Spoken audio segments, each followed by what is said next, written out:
స్వతంత్రం వచ్చి 77 ఏళ్ళు గడుస్తుంది.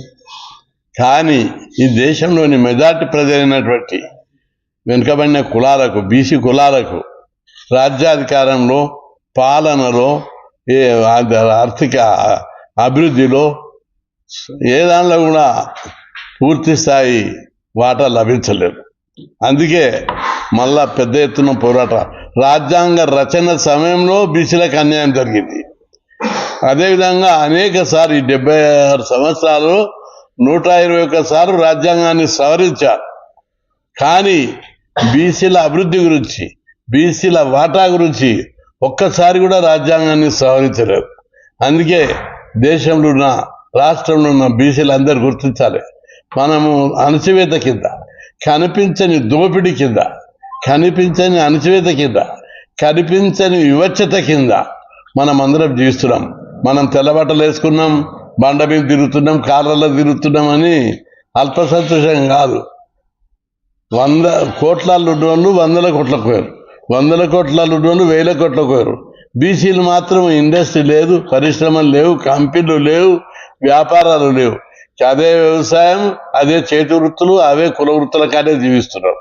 అందుకే బీసీలకు అన్ని రంగాల్లో వాటా లభించాలంటే పెద్ద ఎత్తున పోరాటం చేయవలసినటువంటి అవసరం ఉంది. బీసీలు తిని ఇంట్లో వండుకుంటే కాదు, మీరు కష్టపడ్డారు, మీ తల్లిదండ్రులు కష్టపడ్డారు, మీరు కష్టపడుతున్నారు.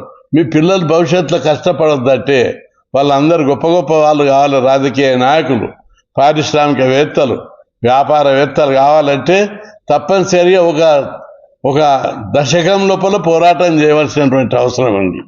పోరాటం ఒక తరంలో చేస్తే వచ్చే తరాల కన్నా న్యాయం జరగడానికి అవకాశం ఉంటుంది. ఏ తరంలో, కొన్ని తరాలలో రాజ్యాధికారం ఏలినటువంటి కులాలే ఈరోజు కూడా ప్రజాస్వామ్యంలో వాళ్ళే రాజ్యాధికారం వెళ్తున్నారు. కాబట్టి రాజ్యాధికారం అనేది చాలా కంపల్సరీ. అందుకే బీసీలకు రాజ్యాధికారం రావాలంటే స్మూత్గా, శాంతియుతంగా, అహింసా పద్ధతి లోపల. ఎందుకంటే ప్రపంచం లోపల అనేక దేశాల్లో రక్తపాతం ద్వారా, హింస ద్వారా రాజ్యాధికారంలో పీడిత కులాలకు అధికారం వచ్చింది. చైనాలో కానీ, రష్యాలో కానీ, ఫ్రెంచ్లో కానీ, ఏ దేశం తీసుకున్నా భారతదేశం లోపల శాంతియుతంగా అధికారంలోకి రావాలి. అది రావాలంటే మా వాటా మాకు ఇవ్వాలి, రాజ్యాంగాన్ని సవరించాలి, పార్లమెంట్లో బీసీ బిల్లు పెట్టాలి, బీసీల వాటా బీసీలకు ఇవ్వాలి. బ్యాంకు లోన్లు ఎవరికి ఇస్తున్నారు? మీరు 100 కోట్లు 1000 కోట్లు తీసుకొని బ్యాంకు లోన్లు ప్రభుత్వం వాళ్ళ చేతులు ఉండడం వల్ల ముంచేస్తున్నారు. 16 లక్షల కోట్ల బడ్జెట్ బ్యాంకు లోన్లను ఈ పారిశ్రామికవేత్తలు, కార్పొరేట్ శక్తులు ముంచేశారు. అధికారము, పోలీస్ వ్యవస్థ, నిఘా వ్యవస్థ, అన్ని వ్యవస్థలు తమ గుప్పిట్లో పెట్టుకొని ఈ దేశంలో లూటీ చేస్తున్నారు. ఈ వ్యవస్థ తీరు మారాలంటే తప్పనిసరి ఏదో ఒక రోజు విప్లవం వస్తుంది. విప్లవం వచ్చి దాకా ఎందుకు, మర్యాదగా మా వాటా మాకు ఇవ్వమని మేము అడుగుతున్నాం.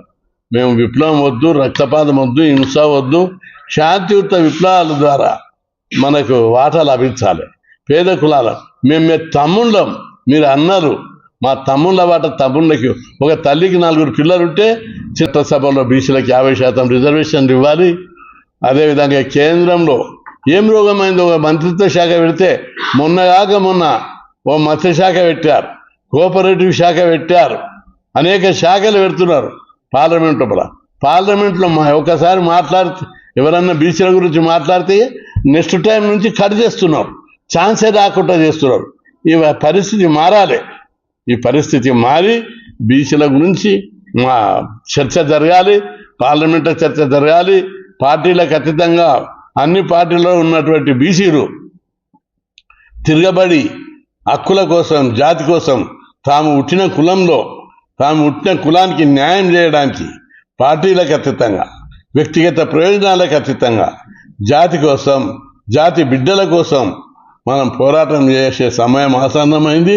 తప్పనిసరిగా ఈ దఫా రవీంద్ర భారత్ లోపల బీసీ రాష్ట్ర స్థాయి పెద్ద మహాసభ జరుపుతున్నాం. ఈ సభకు పార్టీలకు అతీతంగా, కులాలకు అతీతంగా బీసీలు అందరు రావాలి. జాతర పోతారు మీరు అందరు. ఎక్కడనో జాతర ఉన్నది, ఇక్కడ